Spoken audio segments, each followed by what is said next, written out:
Chuck Crosby, who is the owner of the Crosby Law Office. Phyllis has an interesting question. Her father passed away, Chuck, and we're sorry to hear that, Phyllis. And he left her his home. There was a mortgage of about $300,000 on the home when her father died. She's wondering what happens to that mortgage, and does she have to pay it off? She says she doesn't have the money. What does she do at this point, Chuck? Well, there's a couple of different scenarios. First off, most wills will say that if I give you a house and it has a mortgage on it, the mortgage goes with the house. Okay. Can't say as I've seen too awful many wills where they say let the estate pay off the mortgage. So you get the house, you get the mortgage with it as a general rule. Now, the agreement to pay that mortgage was between the decedent, her father, and the bank. Just because he passes away, that doesn't change that agreement. So if nobody pays that mortgage, then the bank will come in and foreclose, just like it would with anything else. Now, there's certain issues that pop up with that. If you are the executrix of an estate or you're the specific devotee, you need to get with the bank, show them your bona fides, and get added to the list of people to whom the bank can speak. Otherwise, it's like, hey, you need to pay off this loan or we're going to foreclose, but they can't tell you how much the payoff is. That's where you run into a bit of a chasing your tail. But usually you can get it. The other scenario is just sell it. To do a foreclosure, generally, you don't go into default until 30 days after missing a payment, okay, after the notice that you missed payments. So usually that's at least 60 days in. And then it takes several months to get situated to do a foreclosure or to start the foreclosure. And then once the foreclosure is started, it takes anywhere between a year and a half. Okay, so during that entire time, sell a house. That's plenty of time to get a house that's worth anything sold. And we could also do a short sale in between. Yeah. So that's also another way of that all figures in. The big thing is don't just duck. The banks will come after you. Okay. So I know that's a definite. Absolutely.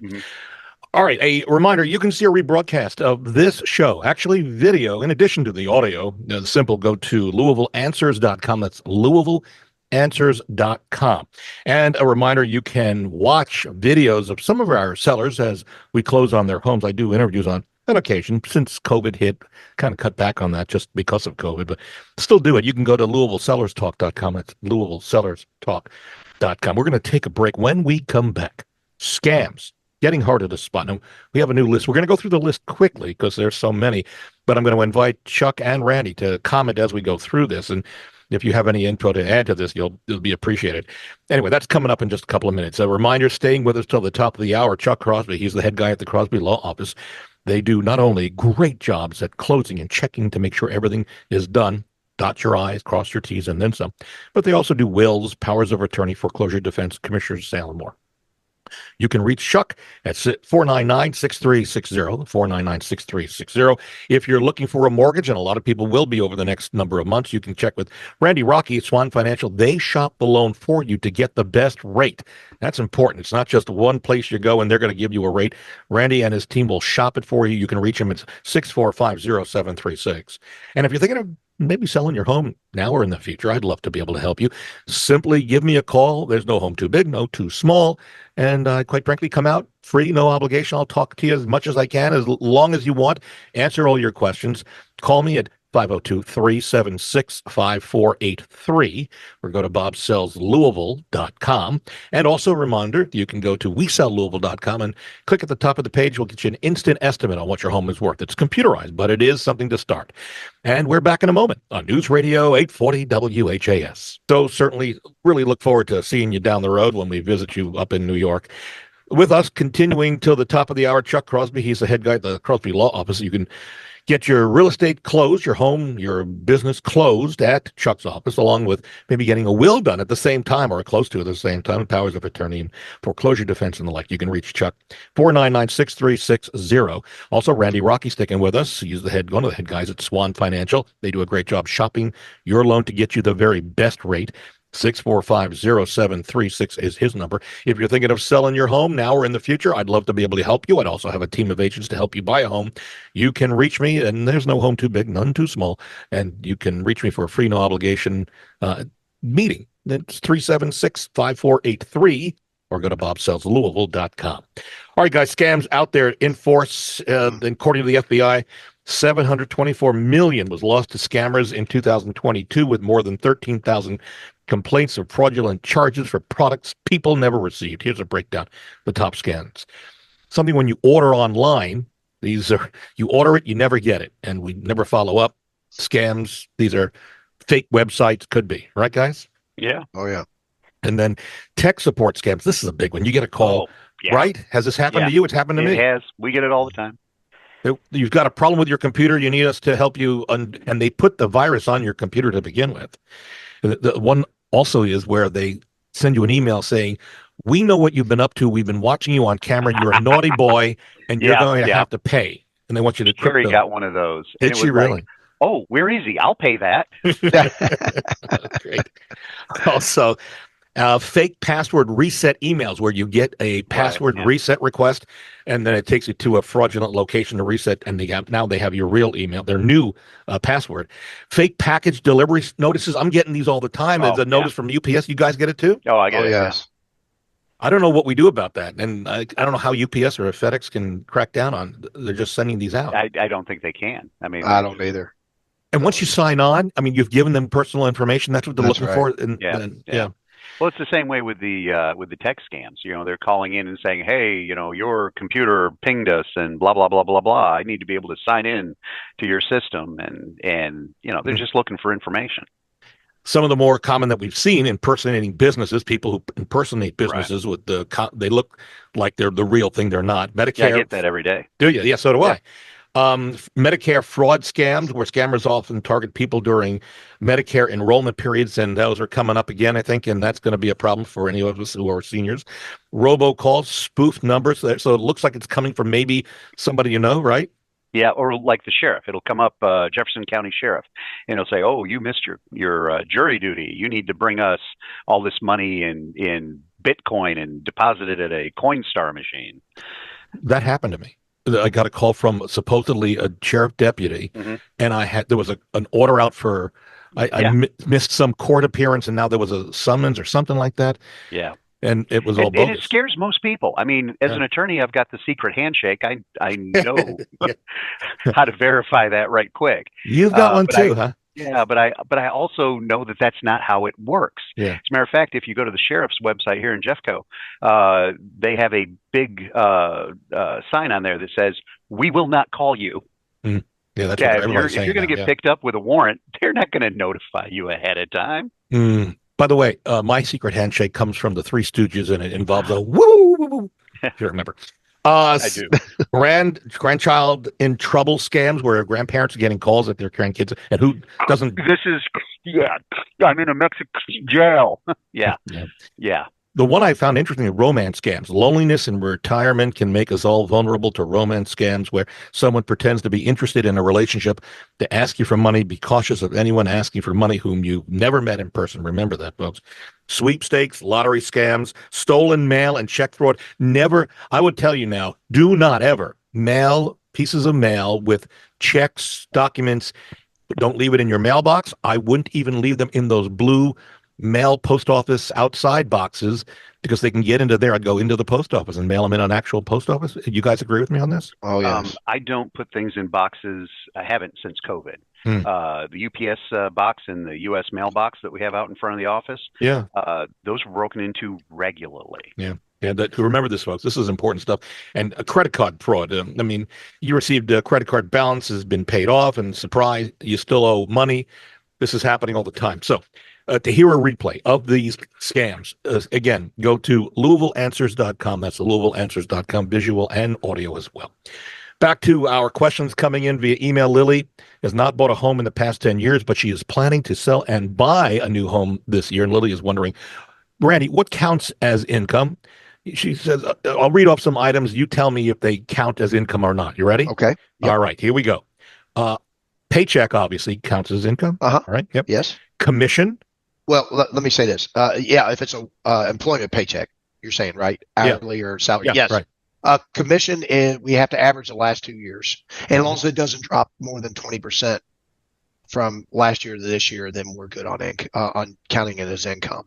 And then next she asks part-time job, and that has to be 2 years on That in has to be business? 2 years. That's Okay. correct. Military benefits, Yes. babysitting money. No. Oh, well, Yeah. if it's more than 2 years, we might be able to do that as long as they report it to the IRS. Child support, Yes. As long as there's 3 years left. alimony, freelance work, As or long as there's- alimony and then freelance work. Alimony, yes, if there's more than 3 years, and freelance work if it's being if they're self-employed. Then at that point, as long as it's more than 2 years and they file taxes. But remember, documentation is going to be needed. Yes, on that, right? documentation. Yes. And then this one, money made through selling items on eBay. No. Okay. No. Well, if you have it over 2 years, I might be able to make that work if it's consistent, but that's a very tough one. That one depends. And finally, investment dividends. Yes. Yeah. As long as long as we know that they're going to last. I think it's 3 years on that. All right. So that gives, hopefully that answers your question. It's also an eye opener for everybody else who is listening, who's thinking about buying a home. And we'll give you Randy's number out as well in just a little bit for you to give him a call if you're thinking about buying a home. A reminder for you, if you want to see what people are actually saying about our Sokoler team, we've got great reviews. I'm very proud of my agents and what we do. Go to LouisvilleZillow.com or LouisvilleGoogle.com. This next question is for Chuck Crosby at the Crosby Law Office. Chuck, Cliff sent us an email. He's the executor of a home that is on the market, and the home itself belongs to his brother. He is wondering, does he get paid for being the executor, and who creates the dollar amount of how much he actually gets paid as the executor? Well, statutorily, it's, I think, 5%. Now, the question is 5% of what? Yeah. And there's certain assets that are included, and I think there's a type of asset that is not included. That's just ask your estate attorney. That's the kind of thing that they do every day. But the quick answer is, yeah, 5%. You're selling a house. Well, there's an asset. There's a specific dollar amount. And then go from there. Now, I don't often see it happen. I'm sure the guys that do probate constantly see it all the time. But most of the, if it's husband and wife, usually it's everything to the wife or the husband and then down to the kid. But there are huge accounts or huge probate estates. Just think if you've got millions of dollars and whatnot, there's going to be an executor that will have a whole lot of work to do. Mm-hmm. Why would you not take that fee? Why would you not take that fee? And of course, corporate executors will definitely take that. Because if you have a really big estate, typically you'll have a bank or something like that act as executor. I had a client this year who was the executrix of a friend through the church estate. Mm-hmm. And had to deal with the kids. And she spent so much time on just repping the house and then putting it on the market. Yeah. You don't have to do that, but it helps. And, some people are like that. Some people will do the bare minimum. Some people will really go at it. But it's statutorily out there. There is a fee to be had. All right. Duly noted. See the future of home photography. You can head to Louisville3D.com. That's one of our website locations. Also, did you know our Sokoler team has a moving truck that we offer free of charge to all of our clients? Give me a call. I'll give you the number out later if you are interested and need the moving truck. All right, back over to Randy Rocky, Swan Financial. Noah will be buying a home later this year. And in this email, he is wondering, does she qualify for a down payment assistance program? And more importantly, what is it and where is a down payment loan assistance program offered? Chuck, you'll get to you, Randy. I was going to say that's more of a Randy question. Yeah, right. Yes. Yeah. Those are tough. And what I mean by that is sometimes you do have down payment assistance and you can get a grant, but the interest rate goes up. Sometimes there are very few situations, but there are a few situations where you get down payment assistance and you don't have to pay it back, and it's not affected by the interest rate. So it depends on the situation, and I know that's a very broad answer, but it really does. There are definitely 100% programs out there, even if you have closed a house and you own a house right now. So we can get you an 100% loan. Good. Almost all the time. But the down payment assistance comes and goes, and some qualifications income wise, and if it's available, and it gets a little more complicated in that scenario. Got it. And often, for example, I would check in with Randy, and then he could always keep you on a short list if a loan assistance program becomes available. Because That's right. And That's Chuck, right. how often, I was going to you about how often do you see Let's say closing loans? fairly regularly. Fairly regularly. KHC, Right. KHC loan and Yeah. adapt. They're fairly common. Now I know there's a few other outfits that'll do grants, but I figure the competition has to be, or the qualifications have to be pretty stiff, because I get tagged with emails to show this and that and the other thing before they'll allow that to go ahead. That's right. And like on KHC, you pay the down payment back Mhm. in most scenarios. Yeah, in most. And yeah, in most, not all. And that's where it gets, and I think Chuck, you'll agree with me, where the vast majority you pay back. And Oh, yeah. but there are situations income wise, and there's something available at Yeah. the time. Which Bob, you make a good point. There are times when I could put them on a list and go, okay, Yeah. this is where the DPA came in and they didn't raise the interest rate, but it's very uncommon and it goes very quickly. And isn't there like a set amount of money for that? And That's when it's right. gone, it's gone.